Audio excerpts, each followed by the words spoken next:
March 30. దేవుని ప్రేమించు వారికి, అనగా ఆయన సంకల్పం చొప్పున పిలువబడిన వారికి మేలు కలుగుటకై సమస్తమును సమకూడి జరుగుచున్నవని ఎరుగుదుము. రోమీలకు రాసిన పత్రిక 8వ అధ్యాయము 28వ వచనం. పరిస్థితులు అత్యంత కఠినంగా ఉన్నప్పుడు మనల్ని ఎక్కువగా కలవరపరిచే వచనాలలో ఇది ఒకటి.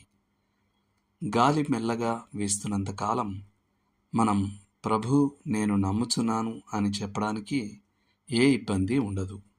కానీ జీవిత తుఫానులు లేచినప్పుడు మనం నా అవిశ్వాసమునకు సహాయం చేయము అంటాం.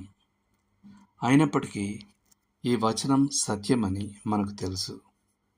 దేవుడు నిజంగా మేలు కలుగుటకై సమస్తమును సమకూడి జరిగిస్తాడు. బైబిల్ అలా చెబుతుంది కాబట్టి మనకు తెలుసు. మనం చూడలేకపోయినా లేదా అర్థం చేసుకోలేకపోయినా విశ్వాసం దానిని స్వంతం చేసుకుంటుంది. దేవుని స్వభావం బట్టి అది నిజమని మనకు తెలుసు. ఆయన అనంతమైన జ్ఞానం మరియు అనంతమైన శక్తి గల దేవుడైతే ఆయన మన అత్యున్నత మేలు కొరకు ప్రణాళిక వేసి పనిచేస్తున్నాడని స్పష్టమవుతుంది. దేవుని ప్రజల అనుభవం బట్టి అది నిజమని మనకు తెలుసు. ఒక ఓడ ప్రమాదంలో బ్రతికి బయటపడిన ఏకైక వ్యక్తి ఒక నిర్జన ద్వీపం మీద పడవేయబడిన కథ చెప్పబడింది. అతను ఒక గుడిసెను నిర్మించుకోగలిగాడు. అందులో అతను ప్రమాదం నుండి రక్షించుకున్నవన్నీ ఉంచాడు. అతను విడుదల కోసం దేవునికి ప్రార్థించాడు మరియు ప్రయాణిస్తున్న ఏదైనా ఓడను పిలవడానికి ఆతృతతో ప్రతిరోజు దిగంతాలను పరిశీలించేవాడు.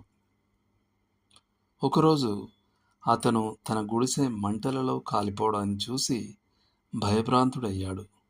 అతనికి ఉన్నదంతా పొగలో కలిసిపోయింది. కానీ ఏది అత్యంత చెడ్డదిగా అప్పుడు అనిపించిందో అదే వాస్తవానికి అత్యంత మంచిది. మేము మీ పొగ సంకేతాన్ని చూశాము అని అతనిని రక్షించడానికి వచ్చిన ఓ ఓడ కెప్టెన్ అన్నాడు.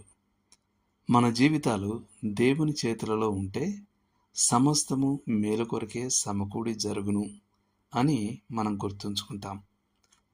ఒప్పుకోవాల్సిన విషయం ఏమిటంటే విశ్వాసం తడబడినప్పుడు భారం భరించలేనిదిగా అనిపించే కొన్ని సమయాలుంటాయి. అలాంటి తీవ్రమైన దుస్థితిలో మనం దీని నుండి ఏ మేలు రాగలదు అని అడుగుతాం. దానికి ఒక సమాధానం ఉంది. అది దేవుడు జరిగించే మేలు తర్వాత వచనంలో, అనగా రోమీలకు రాసిన పత్రిక 8:29లో ఉంది. అదేమనగా మనము తన కుమారుని స్వరూపం గలవారవుటకు. శిల్పి యొక్క ఉలి పాలరాయిని చెక్కినప్పుడు మనిషి స్వరూపం బయటపడుతుంది.